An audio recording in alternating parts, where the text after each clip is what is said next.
Hey guys, kain na tayo. So, mag-ulam tayo ng talbos ng kamuti. Ayan. Talbos ng kamuti. Meron akong tinapay from Manila. At saka tupig. Ayan. Kain tayo guys.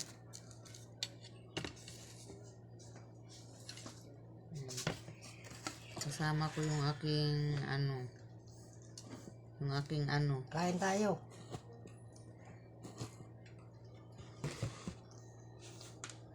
Kasama ko yung aking asawa guys. Kakain kami ng almusal.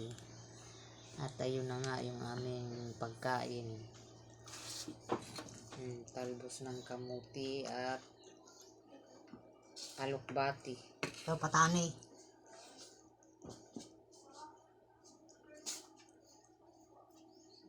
Asin na dito eh.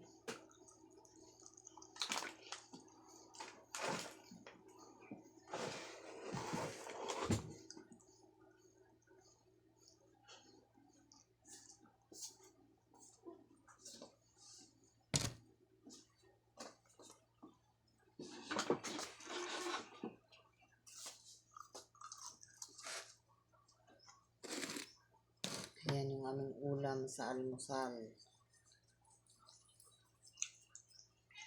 Lagyan natin ng kunting asin yung ating talbos ng kamuti.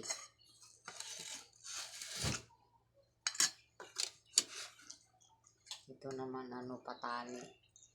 Yan yung buto ng patani. Yan yung ulam namin kagabi guys. Ulam namin yan na natira. Siyempre uulamin at sayang itapon. Kain na.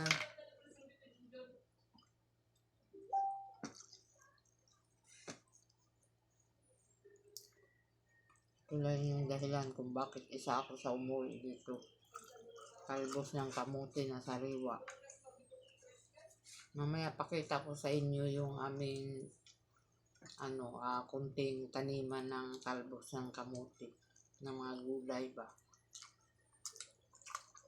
Saka yung aking mga manok na nagpisa na may sisiw.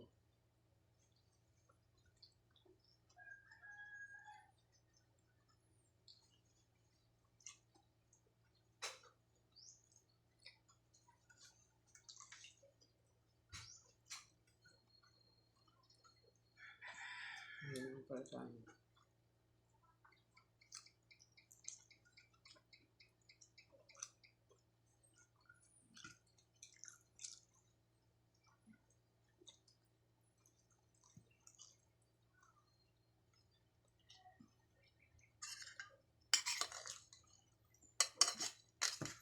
Matamis.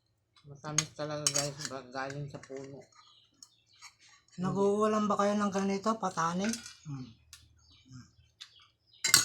Yan, nakita.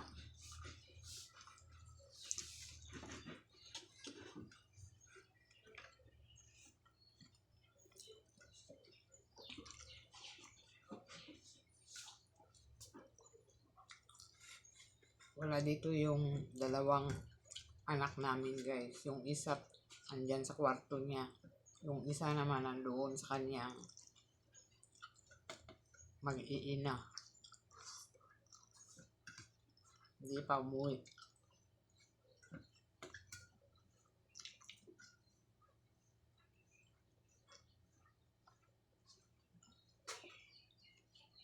Yung geso.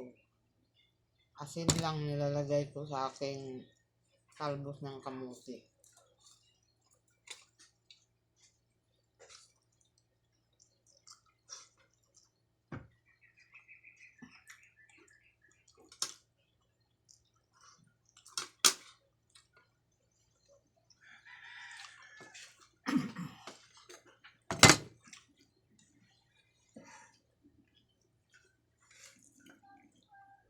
Ito, pakain ko na to sa pusa.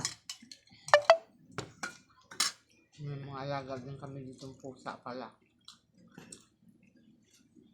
Halika dito. Ito. Ayan. kumakain din sila ng gulay. Tulad namin. Wala lang.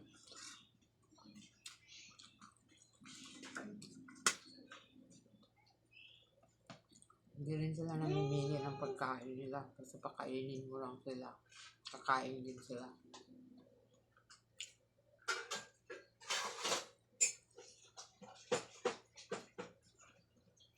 Kaya, ayan.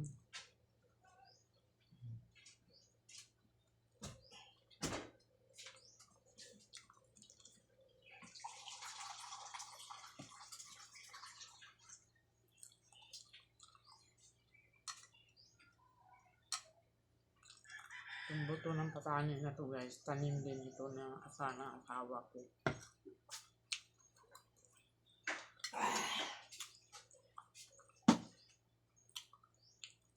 Fresh dan yan.